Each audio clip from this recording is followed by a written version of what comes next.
Okay, so getting ready to test the audio out. I want to see how my voice sounds. Sounds good on. So getting ready to test the audio out. I want to see how my voice sounds. Sounds good on. Sounds good on YouTube. Got a little bit of a loop there. Sounds good on. Sounds good. Yeah, I gotta wait and see. Sounds good. All right. So that sounds good. Let me see here. I'm getting everything going right now. YouTube is up and running. I've got to wait for a second to get Rumble going. On Rumble, I will be multicasting on Rumble, Twitch, X, and Kick, I believe.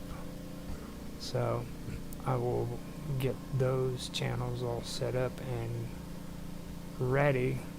That way I can watch them. I usually make sure that I have the names and everything changed on the streams, which I hope I remember each time. I've been another late stream. This one is Ancient Mysteries. And I think I have enough for quite a few episodes, to be honest with you. So, live stream, Ancient Mysteries. So, got to switch my category again. Apparently on Kick, people can switch it for you. That's different. I did not know. Or maybe it's interesting. Helps me out too, kind of helps me to figure out what I need to do. Now, just to let you guys know, man, I've been editing the notes and everything that I've been putting together since 3 o'clock this afternoon, and it's 10:30 my time, so that's how much stuff I've got. Hopefully I'll have enough for more episodes.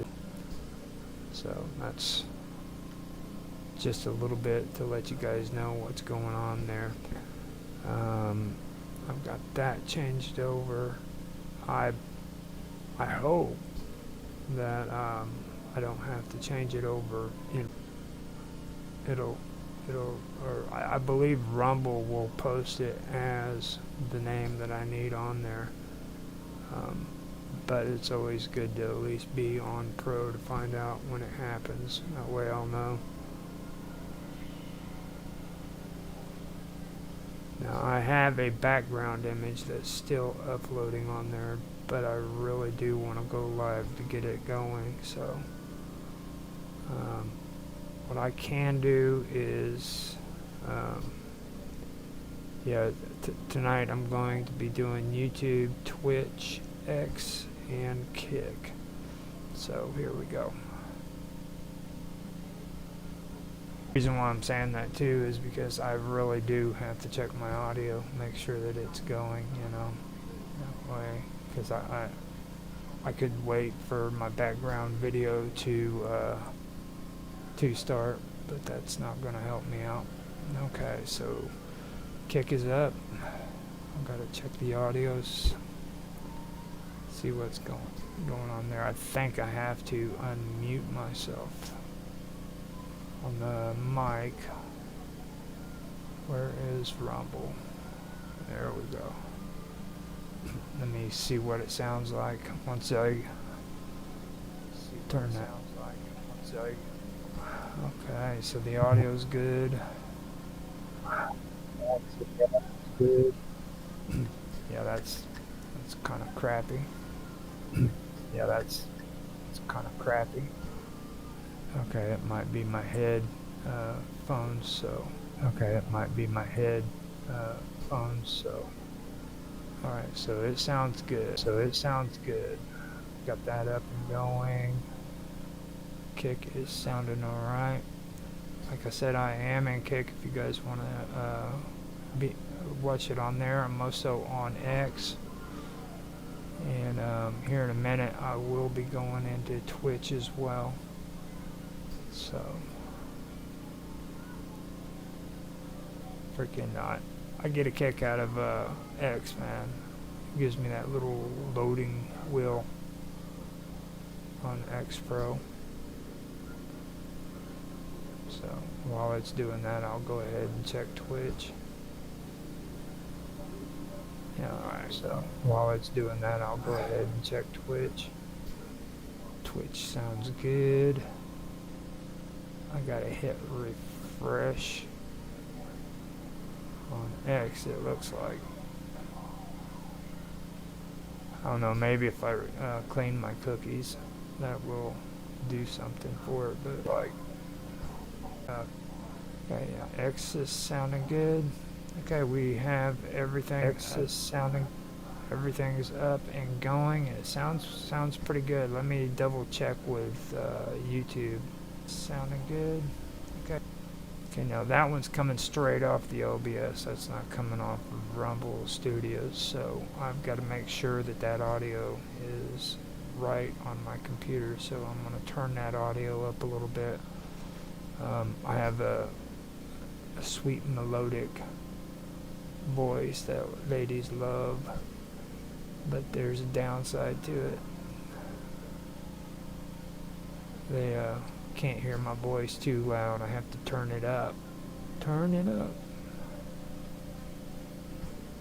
So it gets a little bit hectic up in here. I'm gonna double check and check that audio. It could get too loud too, so it gets a little bit hectic up in here. Sounds actually pretty good. I'm gonna double check and check that audio. It could get too loud too, so it gets a little bit hectic up in here. Sounds actually, yeah, no, I got it to where it looped. Yeah, the audio, it sounds like it's up there, but it doesn't really, and the desktop isn't really functioning, I guess, because that goes with music and everything, so I'm gonna have to focus more on the mic than I am anything else. I don't know what I was thinking. Well, heck, it's already up to 12 dB. Take it to 16, see what that does. Because I don't want to overdo it. Alright, that's... Why is it saying reconnecting? Okay, that was weird. Okay, so let me hear the audio. Okay, that was weird. Okay, so let me...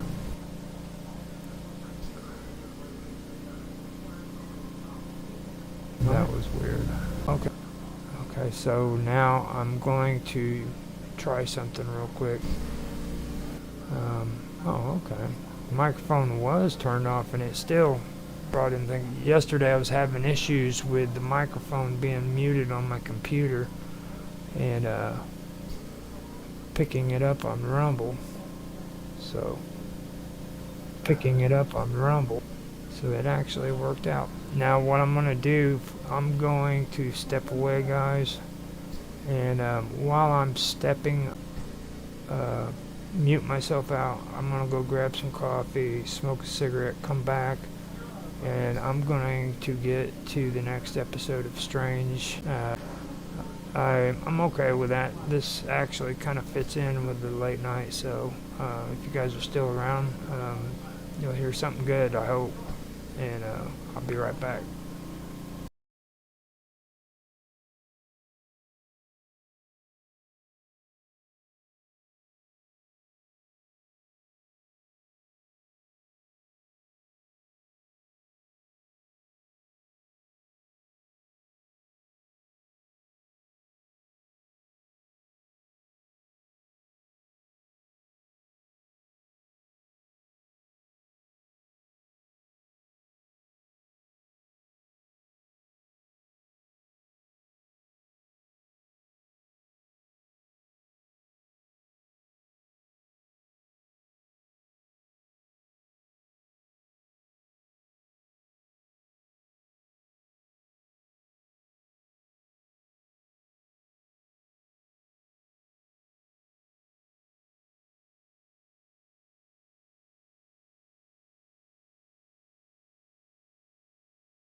Okay, I am back. So before I get going, I want to make sure I do this right. I had to mute everything. I wanted to make sure that it is not muted. I am back.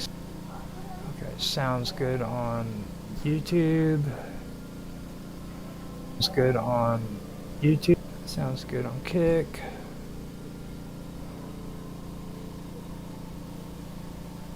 Gotta hit refresh on X again, dude.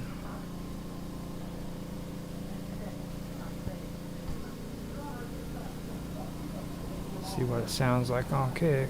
Gotta hit refresh on X. Okay, so X sounds good.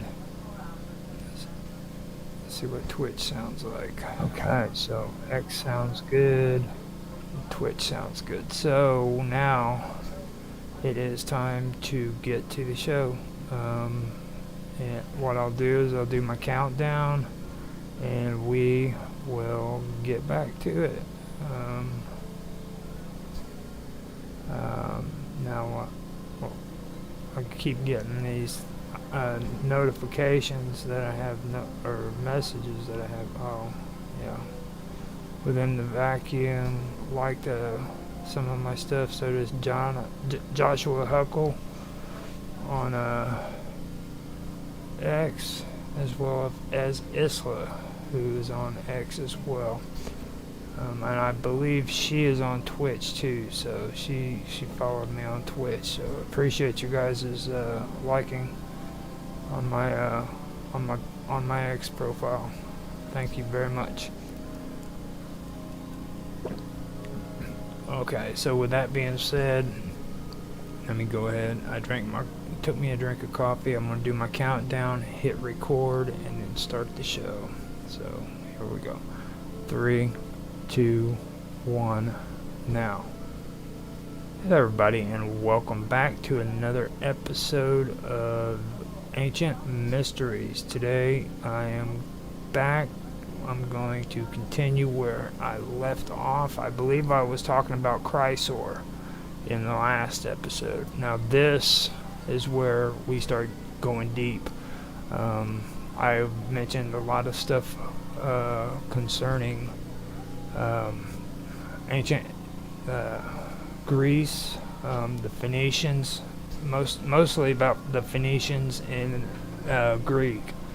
Mixed together, I was able to pull out some of the Indo-European stuff, but later on I'd like to come back to more of the Indo-European parts of it, but there was just so much information that I had on this stuff already that I actually, when I started doing the edit and pulling it all together today, I started at 3 p.m. and I just now finished 5 hours later.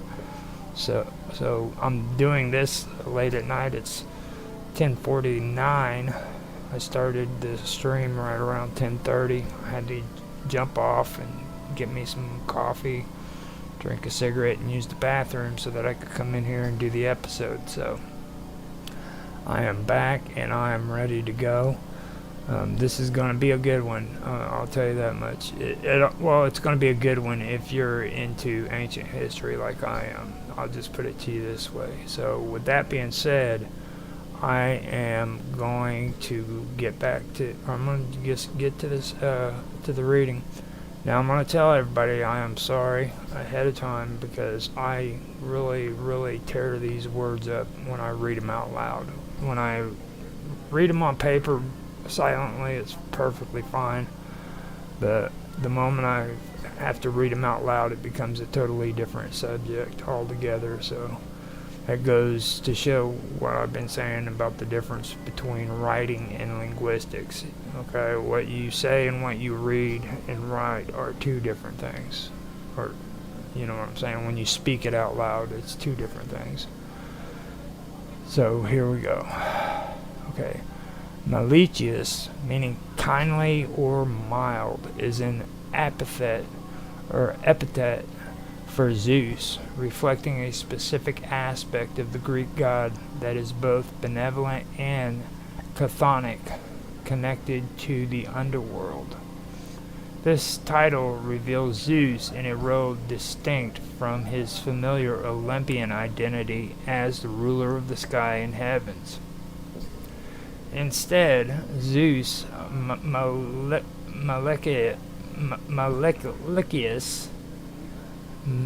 Malikius is invoked in context related to purification, appeasement, and atonement, often associated with the earth, the dead, and the ancestral spirits. The concept of Zeus Malikius arises from ancient Greek religious practices that sought to reconcile the human experience of life, death, and the afterlife. The epithet Malikius highlights Zeus's capacity for mercy and kindness, but also his potential wrath when not properly honored. Zeus Malikius is often portrayed as a chthonic deity linked to the earth and the underworld, much like Hades or Pluto. He is invoked in rites seeking forgiveness for transgressions, purification after guilt, and protection from misfortune. His presence reflects the duality of divine forces, capable of both punishing and protecting, much like other Greek gods with dual roles, like Apollo as a healer and bringer of plague. In agricultural societies, Zeus Malikius was worshipped as a protector of the island and its fertility. Appeasing him ensured bountiful harvests, and the prosperity of the community. He was also linked to ancestral spirits. Manus in Roman tradition, and often honored at household altars or family tombs, emphasizing his role as a guardian of familial continuity. Unlike the typical Olympian Zeus, who is depicted as a regal and majestic figure, Zeus Malikius often takes on more symbolic forms. One of the most common depictions of Zeus Malikius is as a serpent, symbolizing his chthonic and protective aspects. Serpents in Greek culture were often seen as guardians of the home and symbols of renewal and fertility. Occasionally, he is shown as a bearded man holding symbols of abundance, such as a cornucopia, further connecting him to agricultural fertility and prosperity. The worship of Zeus Malikius was distinct from that of Zeus Olympius. His rituals often took place in local shrines, domestic altars, or open spaces rather than grand temples. As a chthonic deity, Zeus Malikius was honored with sacrifices of black animals, often sheep or bulls, whose blood was poured into the earth. Offerings of wine, honey, and milk were common, emphasizing his mild and nurturing aspects. Cakes and grains were symbolic offerings of the harvest, appealing to his role as a protector of agriculture. One notable festival dedicated to Zeus Malikius was the Diasia,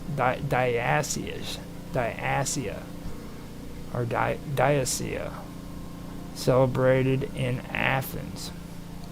It was a rural festival where families made offerings to appease the gods and seek his blessing for prosperity and well-being. Zeus Malikius was also associated with justice, particularly in cases of personal or communal guilt. His role as an arbiter of justice tied to purification and atonement made him a central figure in legal and moral contexts. People swore oaths by Zeus Malikius to emphasize their sincerity and truthfulness, invoking his wrath if they lied. His chthonic nature made him a potent force in curses, particularly those aimed to ensure justice or avenging wrongs. Worship of Zeus Malikius often focused on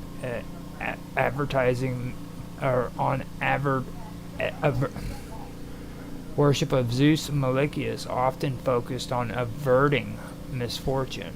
He was seen as a protector who could shield families and communities from plagues, famine, and other calamities, if properly appeased. The chthonic and benevolent aspects of Zeus Malikius allowed for syncretism with other deities, both within the outside Greek religion. Sharing the underworld association, Zeus Malikius sometimes merged with Hades in local cults. As a bringer of agricultural abundance, Zeus Malikius overlapped with Plutus, the god of wealth. In later periods, particularly during Hellenistic and Roman times, Zeus Malikius was sometimes identified with Serapis, a Greco-Egyptian deity embodying fertility, death, and renewal. In Greek philosophy, Zeus Malikius assembled the duality of divine forces in the cosmos.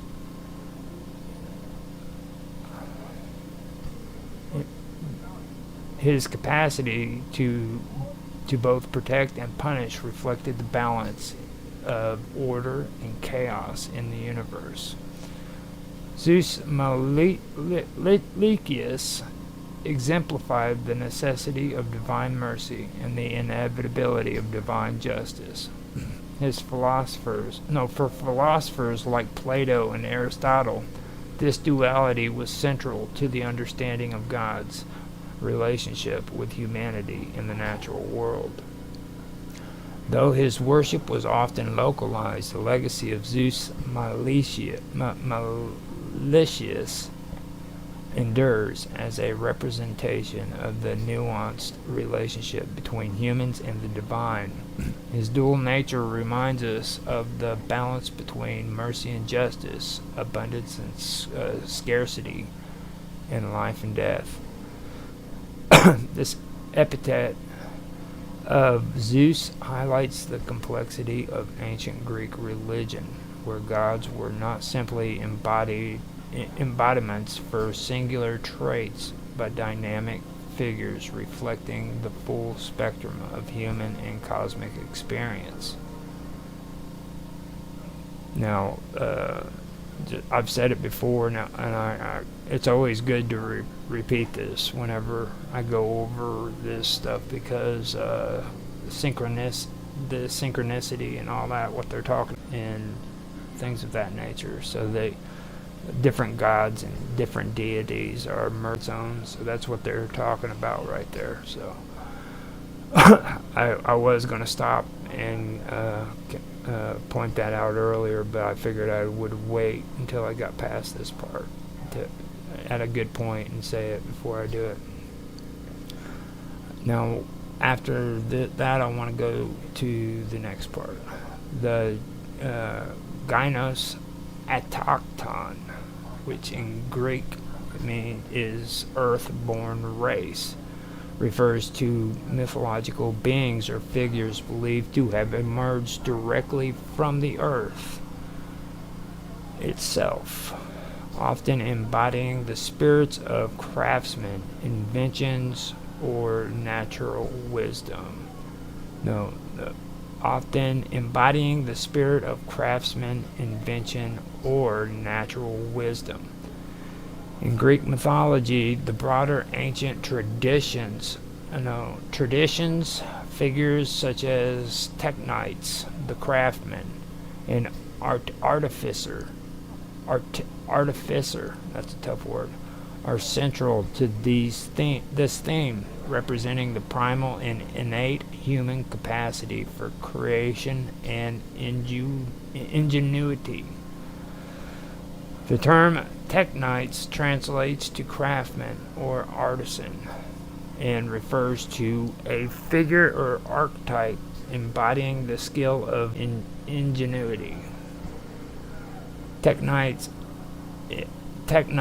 is often depicted as an archetype figure who first brought the knowledge of crafting tools, building structures, or creating art to humanity. As an autochthonous being, Teknites symbolize the innate human capacity to harness the natural world for survival and progress. Born directly from the earth with the skills needed for civilization. Teknites is credited for the creation of tools, weapons, and devices essential for early human survival. Beyond practicality, Teknites represent the beauty of craftsmanship from the sculpting and pottery to weaving and metalworking.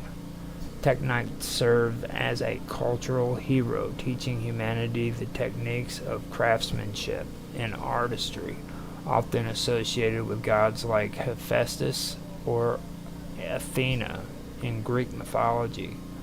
The term artificer refers to a master craftsman or skilled worker, closely related to the concept of Teknites, but with a broader focus on innovation and creativity. Artificers are often portrayed as figures who bridge the gap between mortals and gods by creating divine-like objects or tools. They might craft weapons for heroes or magical artifacts for deities. In Greek tradition, Hephaestus, the god of fire and the forge, is the divine artificer. However, mortal figures like Daedalus, the builder of the labyrinth, also embody this archetype.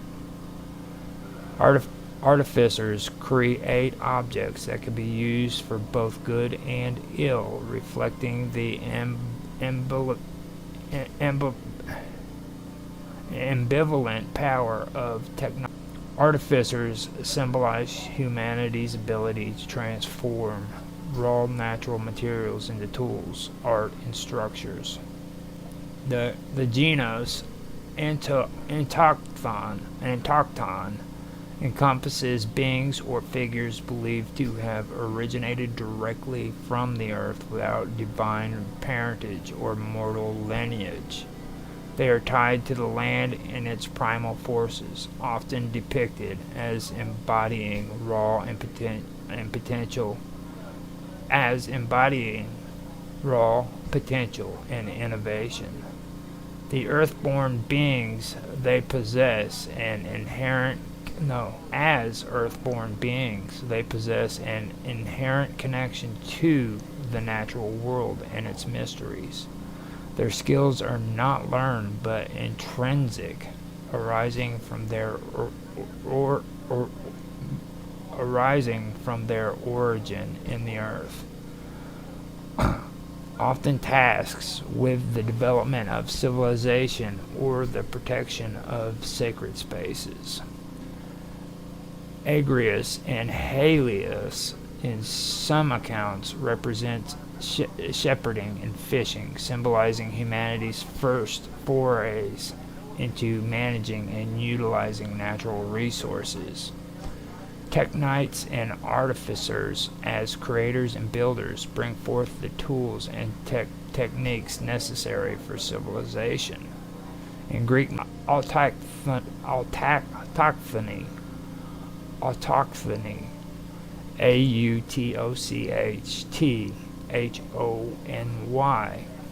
often emphasizes the deep ties between a people and their land. Many city-states like Athens claim autochthony origins, linking their inhabitants to mythical figures who sprang from the earth. Hephaestus embodies the ultimate technites, crafting objects of unparalleled beauty and utility, such as Achilles' shield and Pandora, the first woman. So let me read that again. Hephaestus embodies the ultimate technites, crafting objects of unparalleled beauty and utility, such as Achilles' shield and Pandora's the first and Pandora, the first woman. Daedalus, the legendary inventor and craftsman, built the labyrinth for King Minos and created wings to escape Crete, exemplifying the duality of creation and destruction. Figures like Cecrops, the serpent-bodied first king of Athens, and Euryctonius, another earthborn king, demonstrate the connection between the land and its ruler, who often embodied qualities of ingenuity and resourcefulness. The archetypes of technites and artificers can be seen as metaphors for human progress. The creation of tools and structures marks the evolution of humanity from a primal state to civilization. The duality of creation highlights the ethical dimensions of technology and artistic innovation. The genus autochthon represents humanity's intrinsic potential, emphasizing that the capacity for creation, innovation, and survival is innate, much like their mythological ancestors. The archetypes of technites and artificer resonate in modern narratives about inventors, innovators, and artists, from Leonardo DiCaprio to fictional characters like Tony Stark from Iron Man. The figures of technites, artificer, and the genus autochthon reflect the ancient belief in humanity's innate connection to the earth and its resources. These archetypes celebrate the transformative powers of craftsmanship and innovation, while acknowledging the responsibilities and ethical challenges that come with creation. As mythological symbols, they continue to inspire narratives of ingenuity, progress, and the enduring relationship between humanity and the natural world.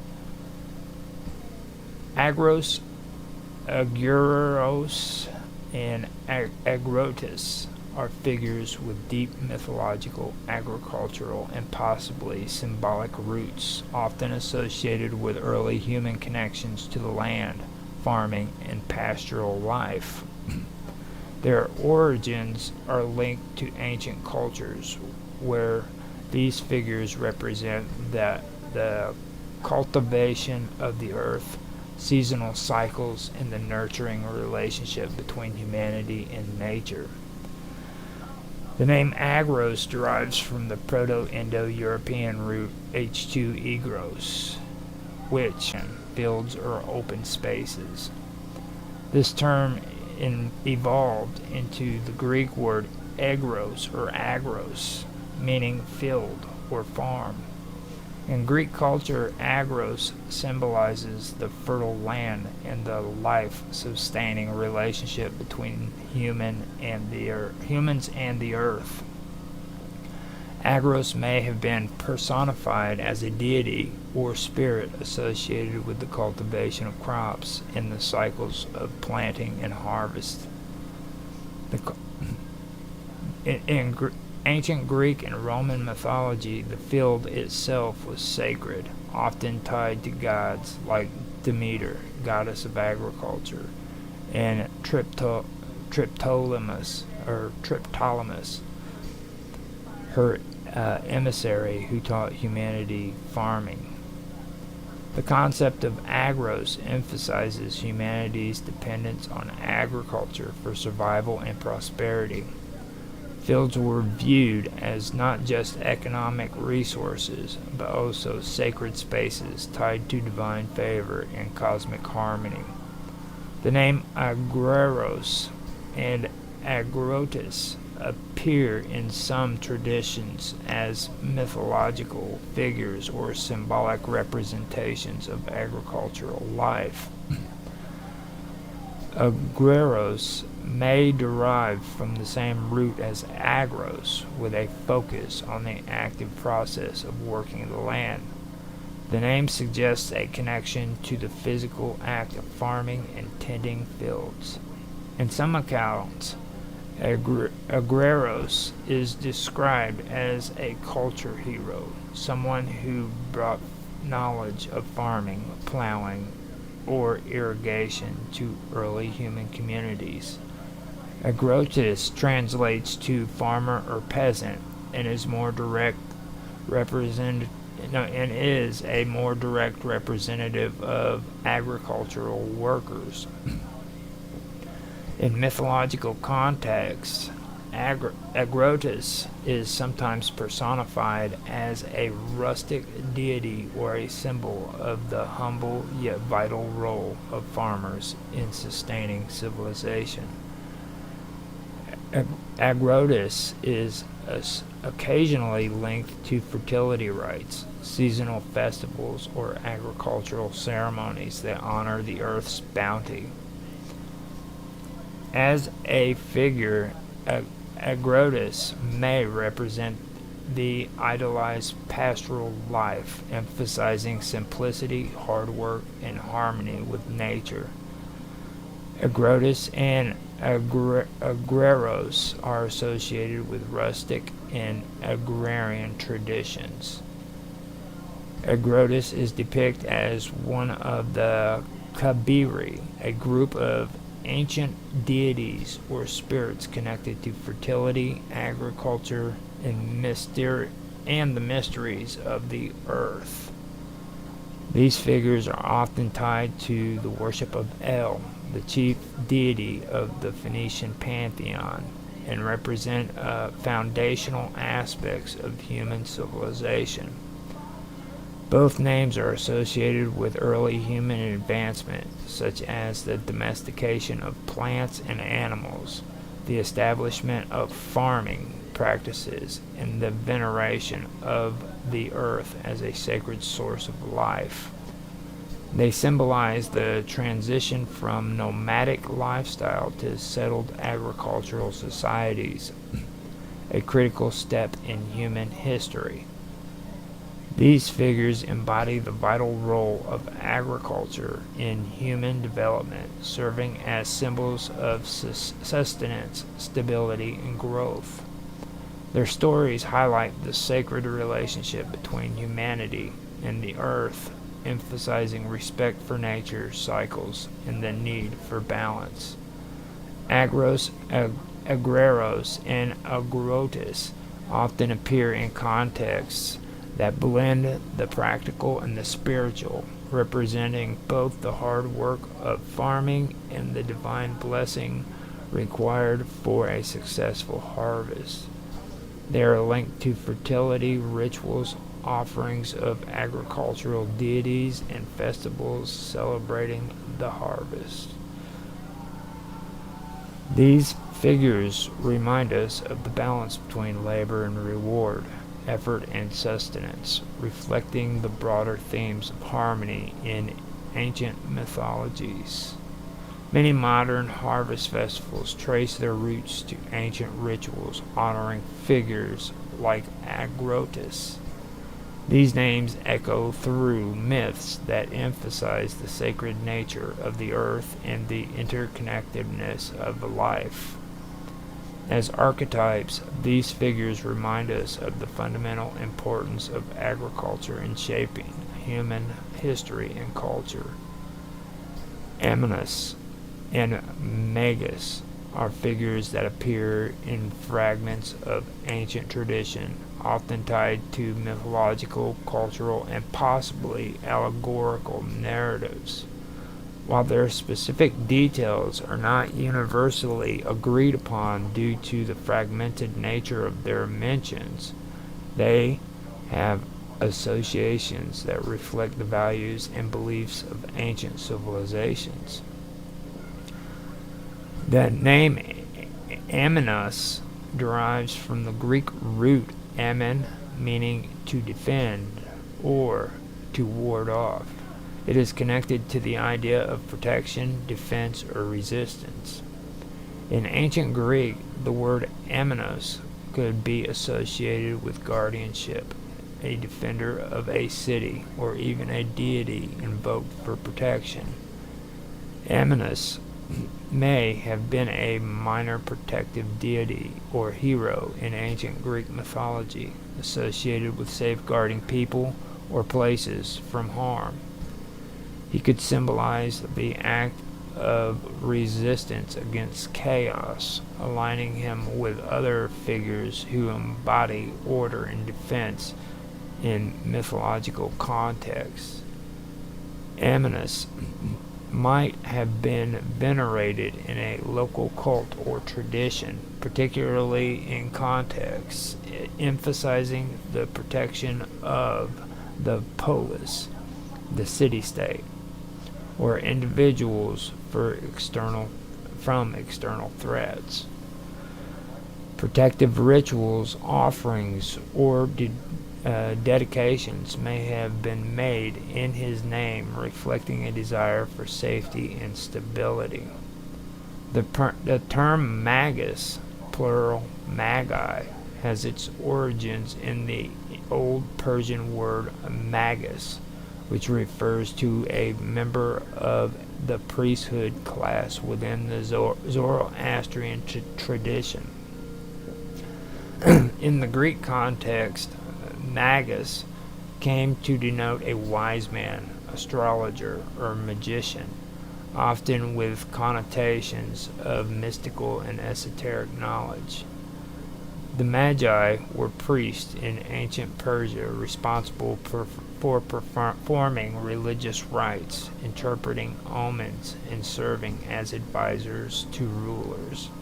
They were deeply associated with the worship of Ahura Mazda in Zoroastrianism. In Greek and Roman traditions, magus evolved into a term from someone skilled in magical arts, often viewed with both fascination and suspicion. In later Christian tradition, the Magi were identified as the wise men, or three kings who visited the infant Jesus into Western religious narratives. The figure of Magus represents the pursuit of knowledge, both spiritual and practical. This includes an understanding of natural phenomena, celestial movement, and divine mysteries. In mythological or allegorical contexts, magus often symbolizes enlightenment, transformation, and the bridging of the human and divine realms.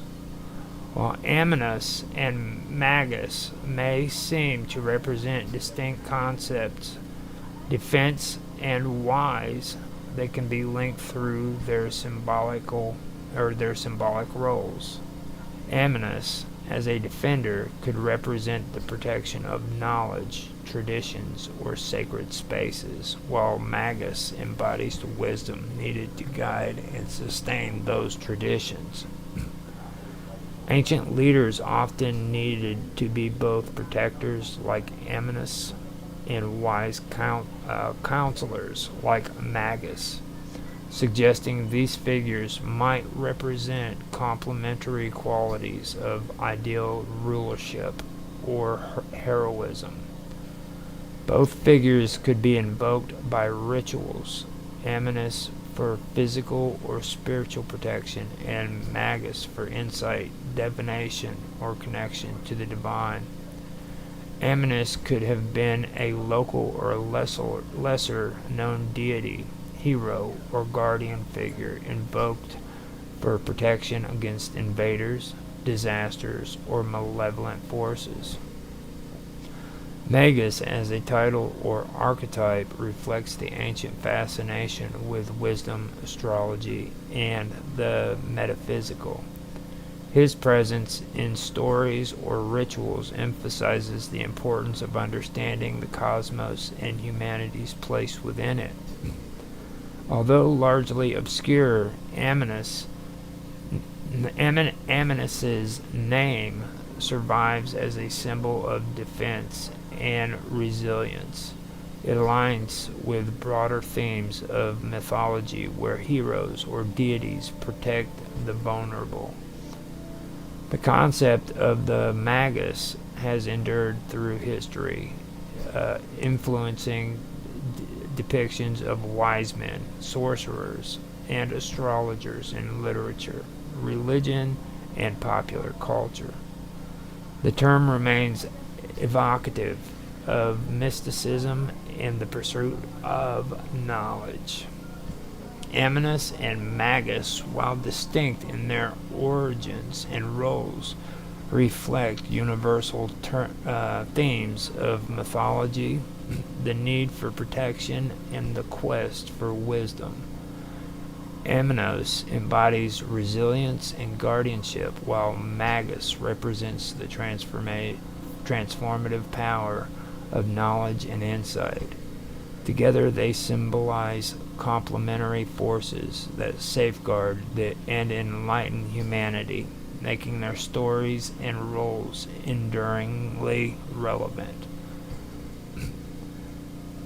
Mysore and Sudak are figures mentioned in the works of Sanchuniathon, an ancient Phoenician historian whose writings survive only in fragments through later Greek translations, particularly by Philo of Byblos. These figures are part of a larger mythological and theological framework that reflects the cosmology and religious tradition of the ancient Near East, particularly those of Phoenician culture. The name Misr, sometimes rendered as Mysore, is believed to derive from a Semitic root meaning upright, just, or lawful. This aligns with his characterization as a figure embodying order and justice.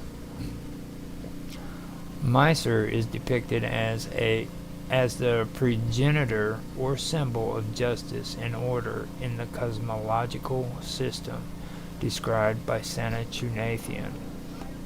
In the Phoenician tradition, he represents the principles of lawfulness and righteousness, a contrast to chaos and disorder. His offspring, according to Sanchuniathon, contribute to the development of civilization by introducing important cultural practices and techniques. Mysore may symbolize the foundation of structured society with laws and ethical practices that guide human behavior. He reflects the broader Near Eastern emphasis on cosmic and societal balance, often maintained by deities or figures associated with justice. The name Sudak, or Siddiq, spelled S-Y-D-Y-K instead of S-U-D-U-K, the way I've been reading it, is derived from the Semitic root S, D, and Q, which means righteousness or truth. This name aligns with his role as a personification or deity of justice and truth. Sudak is often linked with Mysore, as a complementary figure. Together they embody the dual principles of justice, Mysore, and truth, Sudik. In some interpretations, Sudik is associated with the divine judgment or the enforcement of cosmic and moral order. He is also connected to celestial phenomena, particularly the stars or constellations, which ancient cultures often viewed as manifestation of divine order. In Phoenician tradition, Sudik is revered as a deity of righteousness and was sometimes linked to Melkord, a god of the city of Tyre, who also embodied kingship and order. The figure of Sudik may have influenced later theological concepts, including those in the Abrahamic religions where righteousness and truth are central divine attributes. Mysore and Sudik are significant not only as mythological figures but also as representations of universal principles in ancient thought. Their narrative serves to explain the origins of justice, law, and truth as divine or cosmological forces essential for the harmony of society and the universe. According to Sanachuniathon, the offspring of Mysore and Sudik played crucial roles in the development of human civilization. Mysore is said to have followed Toatis, or Thoth, who invented writing and is associated with wisdom and knowledge in Egyptian and Greek traditions. These descendants reflect the transmission of divine principles to humanity, allowing for cultural and technological advancement. Mysore symbolizes justice as the structure or framework that maintains societal order. Sudik represents truth as the moral and ethical foundation of that structure. Together they embody the interconnectedness of law and morality, emphasizing that one cannot exist without the other. Like many ancient mythological figures, Mysore and Sudik are tied to celestial phenomena, suggesting that justice and truth are eternal and universal principles reflected in the heavens. The story of Mysore and Sudik highlights the Phoenician view of the divine as intimately involved in the establishment and maintenance of civilization. The principle of justice and truth are central to the cosmologies of Mesopotamian, Canaanite, and Egyptian religions, where deities like Marduk, Ma'at, and Shamash serve similar roles. Greek and Roman interpretations of justice, Dike and Justitia, may have been influenced by earlier Near Eastern concepts embodied by figures like Mysore and Sudik. The Semitic root of these figures resonate in the Hebrew Bible, where righteousness, tzedek, and truth, emet, are key attributes of the divine. Mysore and Sudik serve as archetypal. They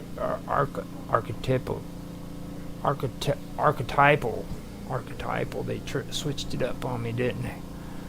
Serve as archetypal figures embodying the principles of justice and truth.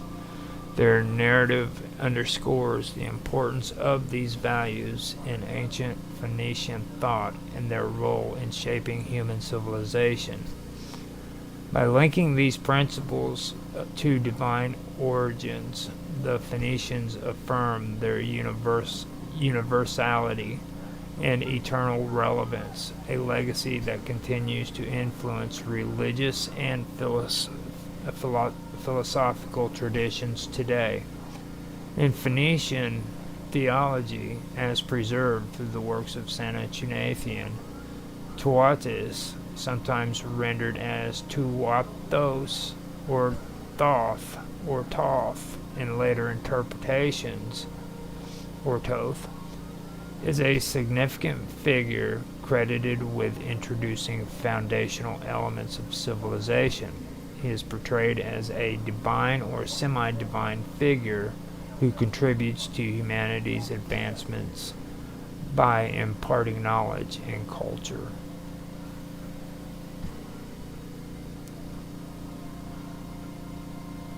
Now, Tuatis is described as the son of Mysore, who represents justice or lawfulness in the cosmological system outlined by Saint Ignatian. Mysore himself is a progenitor figure in Phoenician mythology, symbolizing the ordered principles necessary for civilization. Tuatis is most famously credited with the invention of writing. This act is seen as a divine gift to humanity, enabling the preservation of knowledge, communication, and the codification of laws and traditions. Writing in this context is not merely a practical tool, but a sacred act that bridges the mortal and divine realms. Beyond writing, Tuatis is associated with other advancements that contribute to societal development. He is a teacher figure, imparting wisdom and practical skills necessary for civilizations to flourish. In some interpretations, he is seen as the originator of symbolic representations, including letters, hieroglyphs, and other forms of recording sacred knowledge. Tuatis is the embodiment of wisdom and intellectual advancement. His contributions are considered essential for the transition from primitive existence to an organized society capable of moral and cultural progress. The introduction of writing by Tuatis also symbolizes the ability to transmit divine laws and ethical principles, ensuring their continuity across generations. Okay, so what do we got here? Writing is as introduced by Tuatis, is imbued with a mystical quality. Letters and symbols are seen as more than tools, they are carriers of divine truths and cosmic order. This view reflects the Phoenicians' reverence for language and communication as sacred arts. Tuatis is often associated with the priestly class in Phoenician society, who were the custodians of sacred knowledge and ritual practices.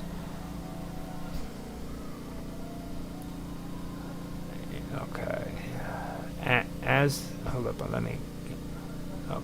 As I'm having issues with my internet, it keeps going up and down on me, so I do not know exactly what is happening on my live stream. Or on my OBS, it says my kilobytes is dropping and going up, so gotta excuse me. So let me...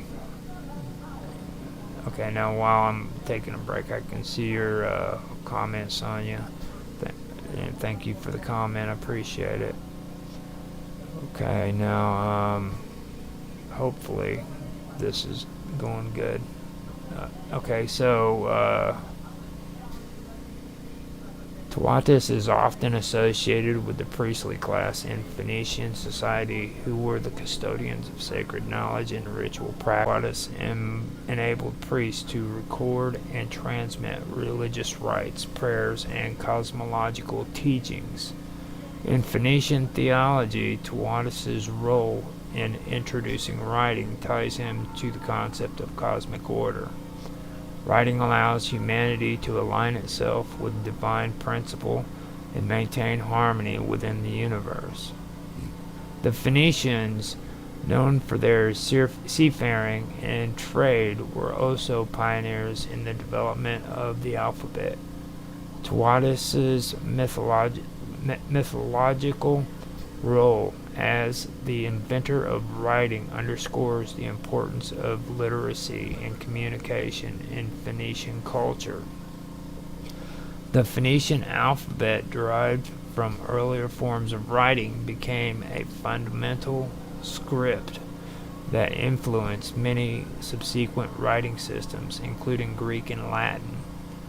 Tawatis' association with the sacred knowledge underscores the connection between literacy and religious practice in Phoenician society. Writing was used to inscribe prayers, record temple rituals, and document divine laws. Tawatis is part of a broader pantheon that includes figures like El, the supreme god, and Baal, a storm and fertility deity. His role complements theirs by focusing on the intellectual and cultural aspects of divine influence, while deities like El and Baal govern natural and cosmic forces. Tawatis represents the intellectual and creative dimensions of human interaction with the divine. Unlike warriors or kingly figures in Phoenician mythology, Tawatis is a bringer of knowledge rather than a conqueror or ruler. His contributions are peaceful, intellectual, emphasizing the civilizing power of wisdom. Tawatis' contributions to writing and knowledge reflects the Phoenician emphasis on literacy, trade, and communication. These qualities were essential for their success as a maritime power and cultural bridge between different civilizations. The sacred nature of writing, as attributed to Tawatis, reinforces the idea that the Phoenicians viewed their alphabet as a divine gift and a cornerstone in their identity. While Tawatis is specific to Phoenician theology, his association with writing and wisdom has parallels in other ancient traditions. However, within the Phoenician context, he remains a uniquely intellectual and civilized figure. In Phoenician theology, Tawatis is a pivotal figure who represents the intellectual and cultural achievements of humanity, particularly the invention of writing. His contributions underscore the sacred nature of knowledge and its role in maintaining cosmic and societal order. Now, after Tawatis, now let me also remind you guys. Now, this is Thoth. This is Thoth. A lot of you guys who talk with me and know all the stuff that I do concerning my channel about the wonderful world of weirdness and everything there, know about the Emerald Tablets and all of this stuff. This is the same guy. Okay, so from my research and what I found out, Tawatis was the first name of Thoth, or Thoth, or Thoth, or however you pronounce it. That his name was actually Tawatis, and he originally came from the Phoenicians and the Canaanites, religions and stuff of that nature. and then eventually he made it into the Greek philosophy as well as into the Egyptians. And when I first started doing research on this stuff, I wasn't aware of that. I was actually way off about it, and I didn't realize that I was. But now, after doing this for quite a while, I finally realized that it is. Me and Karma discussed it last year on the Praetorian when I was doing ancient history with her, and it's in the previous episodes that are being put on the Wonderful World of Weirdness, and it's pretty good. It's a pretty good thing. We had some issues with audio and stuff of that nature because that was back when we were first starting out, but we covered a lot of good stuff. So I just wanted to point that out and make everybody aware of that the previous episodes are being posted. This is a more in-depth analysis of what we were discussing before, because like I said last year, we kind of went off rail, or we went off topic basically, and I wanted to kind of go over this stuff. I'm almost through revisions, and it's like I said, I've got tons of good stuff. This stuff is getting a lot better. Now, I want to continue going, but I don't know if I should, to be honest. Because, this is where I probably could end up keep on reading, and this could be the point of no return. I've covered Tuatas. Now I'm going to go through Dioscuri and Caballari and Corabantes. Now this is some interesting stuff right here. So yeah, I should probably go through this. But here we go. The Dioscuri, Caballari, Corabantes, and Samothraces are all groups of divine or semi-divine figures from ancient mythology, often associated with mystery cults, protective roles, and rites connected to fertility, initiation, and protection. Each group is distinct but shares thematic overlaps in their religious and cultural functions. The Dioscuri, Castor and Pollux, are twin brothers from Greek and Roman mythology, celebrated as patrons of sailors, warriors, and protectors of humanity. They are sons of Leda, with their fatherhood attributed to Zeus, Pollux, and Tyndareus, Castor, resulting in their mixed mortal-immortal nature. The Dioscuri are emblematic of brotherly love and devotion. When Castor, the moral twin, dies, Pollux, the immortal, shares his immortality, allowing them to alternate between the heavens and the underworld. They are associated with St. Elmo's fire, a weather phenomenon seen as their sign of protection during the storms.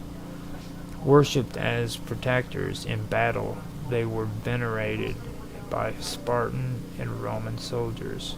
The Dioscuri had widespread cults across the Mediterranean.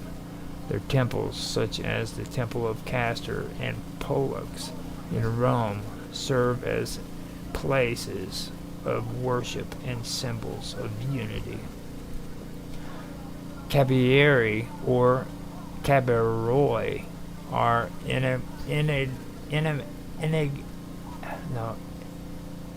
enigmatic deities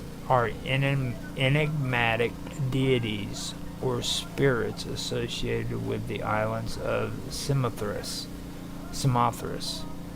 Lemnos, and Imbros, as well as the cult of the great gods of Samothrace.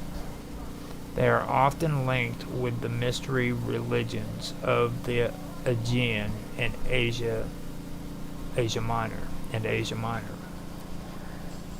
This is where the words start getting hard. The Cabiri were central to the initiation rites of the Thracian mysteries, which promised initiates protection at sea and possibly in the afterlife. The Cabiri were seen as protectors of seafarers and associated with the underworld, fertility, and the forging of metals. The Cabiri are sometimes described as the father and son duo, who, as a larger group, with connections to Hephaestus, god of fire and craftsmanship. The rites of the Cabiri are secretive and likely involved initiation, purification, and veneration of fire and fertility symbols. Their sanctuary on Samothrace was a major religious site. The Corybantes are ecstatic attendants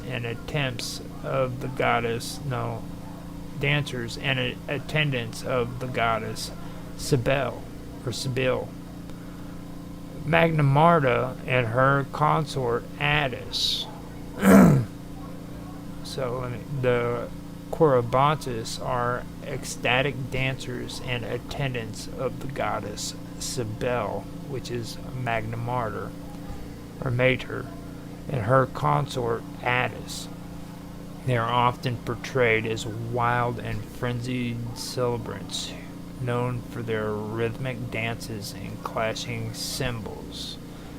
The Corybantes are famous for their energetic dances and music, which were integral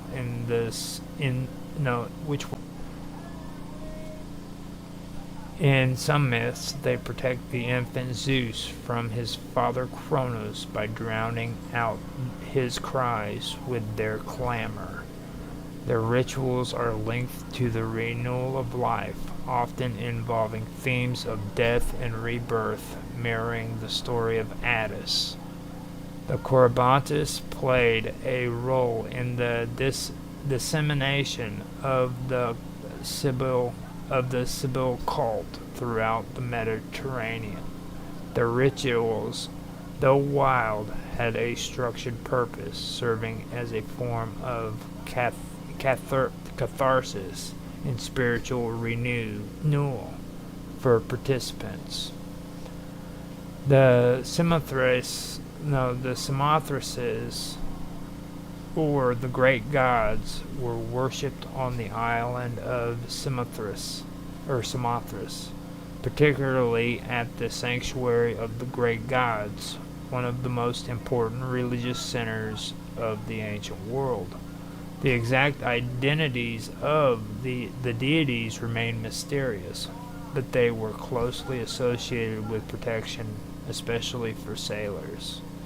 Samothracian mysteries were open to all, unlike the exclusive Eleusinian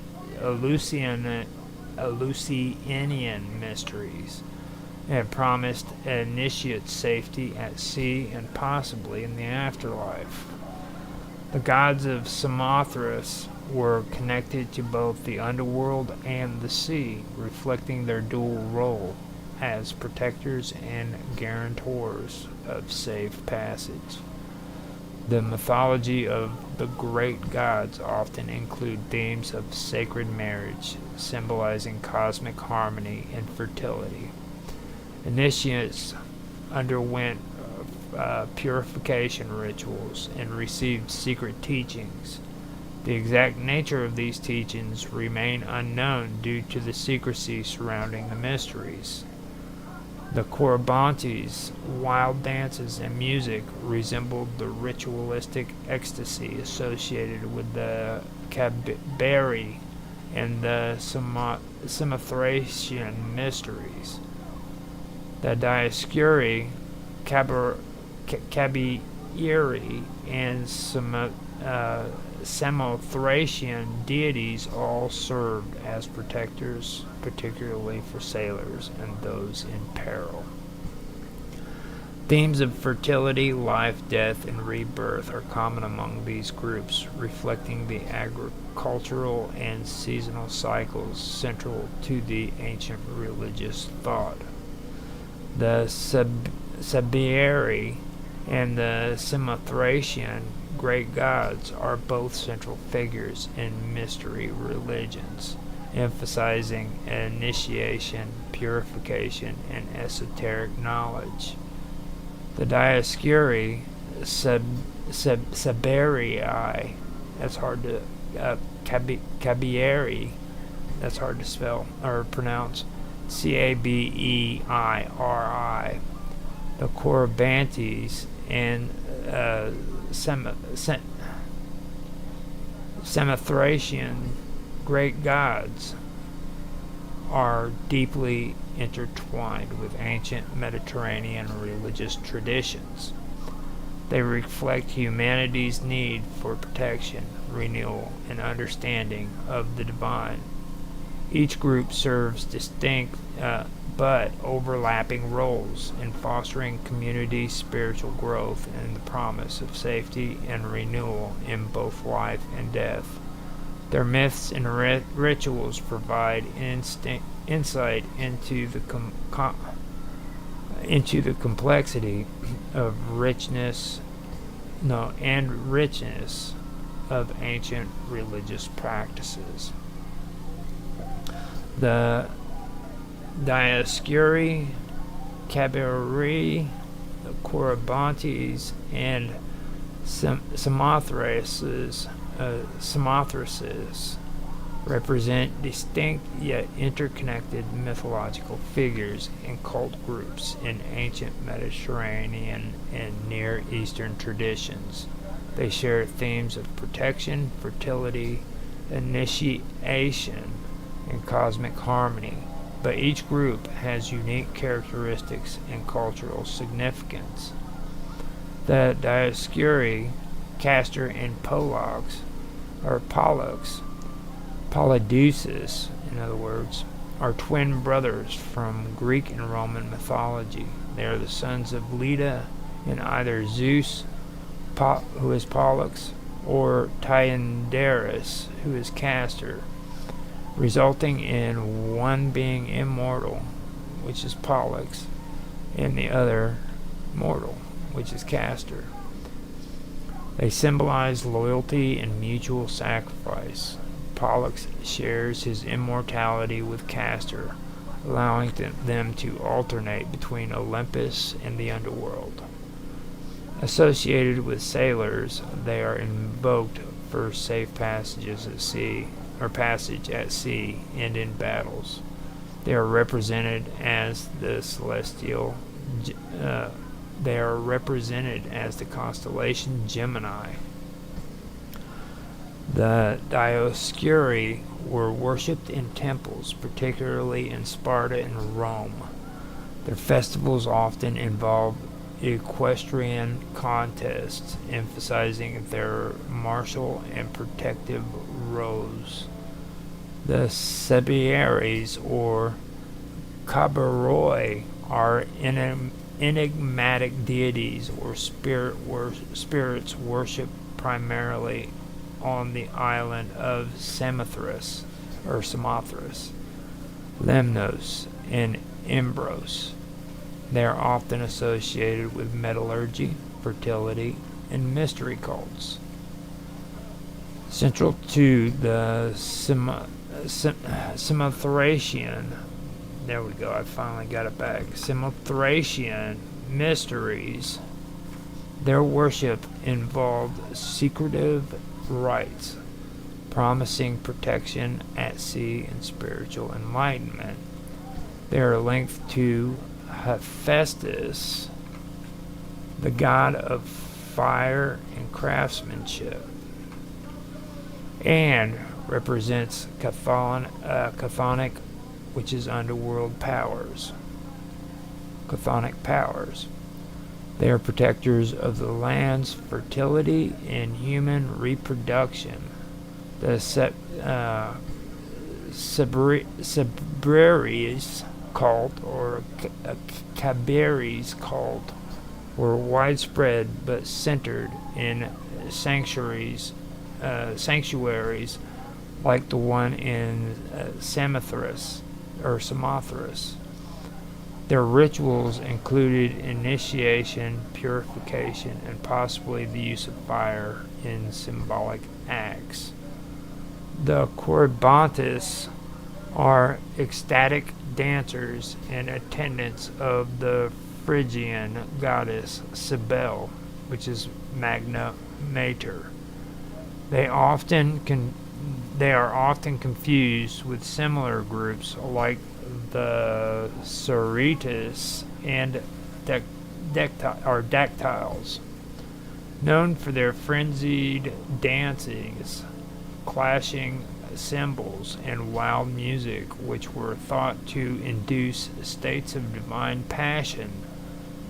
In some myths, they guard the infant Zeus, drowning out his cries with their noise to prevent Kronos from finding him. Their dances and rituals symbolize the renewal of life and fertility. The Corybantes were integral in the Cybele cult, which spread throughout the Mediterranean. Their rites were known for their intense physicality and emotional release, offering catharsis to participants. The great gods of Samothrace were deities worshipped on the island of Samothrace, particularly at the sanctuary of the great gods. Their precise identities remain unclear, but they were closely tied to the Siberian and maritime protection. Mystery religion cults promised initiates protection at sea and spiritual salvation. The rites were open to all, including slaves. Chthonic and maritime powers were associated with both the underworld and the sea, reflecting their dual protective roles.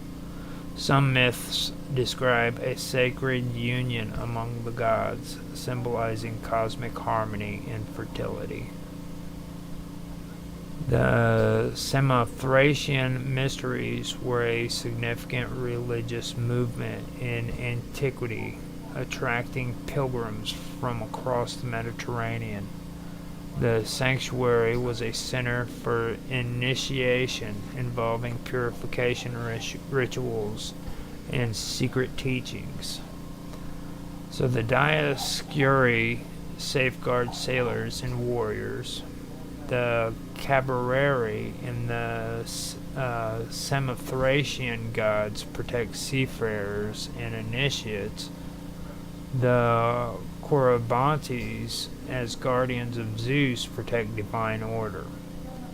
The Cabiri and Samothracian gods are central to mystery religions, and the Corybantes' ecstatic rituals can be seen as initiatory experiences. The Cabiri,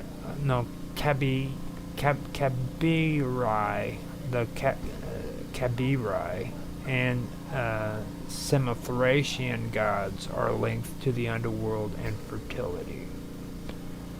The Corybantes' rituals emphasize life's renewal. The Corybantes' frenzy dances paralleled the secretive rites of the Siberi and Samothracian gods. Here we go.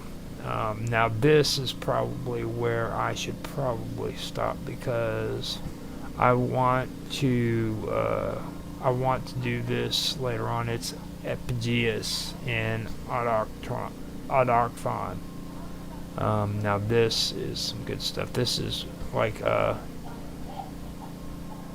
epigees, if you guys ever heard the term epigees. I know that we got people who really talk about that a lot.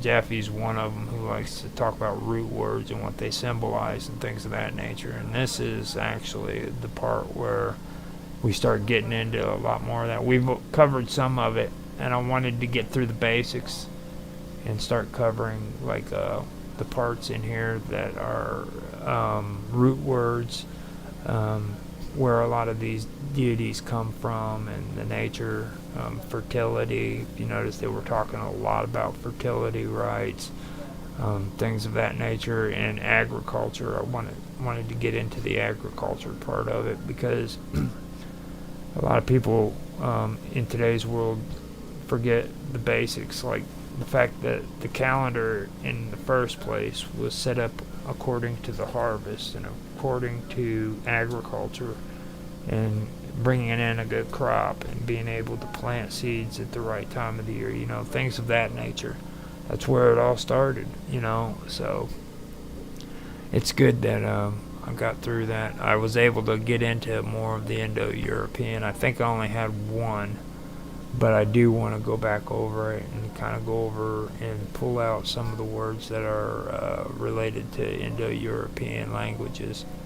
Maybe cover that too, but I don't know if I will within the year, because this is actually a lot of information that I pulled. I didn't think it was going to be this much, to be honest with you, but I'm not bitching about it, because like I said, I love history. I love reading about it. Like, I have to be careful. If I want to read more, I would end up being here for about 2.5, 3 hours just reading this stuff. That's how carried away I get about it. I really do like this kind of stuff. It's what keeps me going, and when it comes to reading and learning about stuff, I just love, especially ancient history. So let me see how far up I am on my notes. I'm still scrolling. I'm pretty sure I've got the right episode. No, I got the wrong episode. I was almost positive this was episode 13, but apparently it's episode 16. So my next episode is going to be episode 17, which I usually don't like saying on stream in the middle of the show, but I'll let it slide this time. So let me go in here. I'll check and see if I have any more comments. Sonia Galactic left her message. She said that ladies love the voice. They just love this voice. It drives them mad. Keeps them coming back. And I do not have any comments from Kick, which is fine.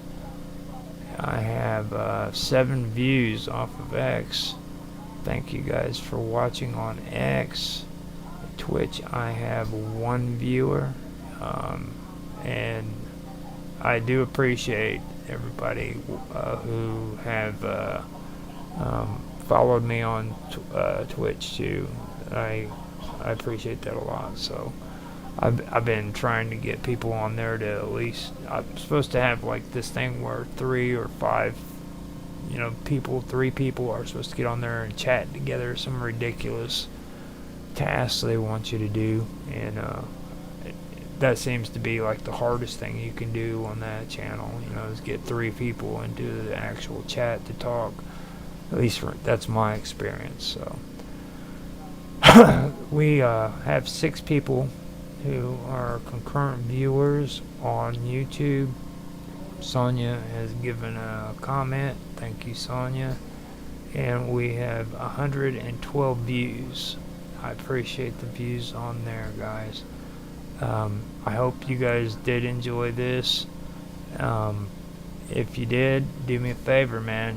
Hit like, subscribe, and all that good jive, you know. But most important, you know, freaking leave a comment, because in the comment section of the video down below, man, I love talking to people in the comment section. Ask Sonya, she'll tell you the same thing. I'll get on shows, man, and I'll just sit there in the middle of the comment section and just talk forever, because I like doing it. So if you guys want to help me out, do that.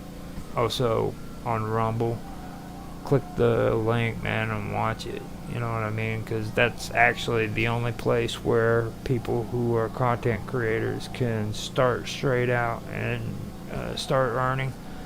So that link right there is what freaking helps people freaking earn something on Rumble. So not just me, but anybody, man. Click that link, you know, help the brother out. You can't say that about YouTube or Kick or any of the other ones, but you can say it about Rumble. You can't even say that about X, you know, so remember that.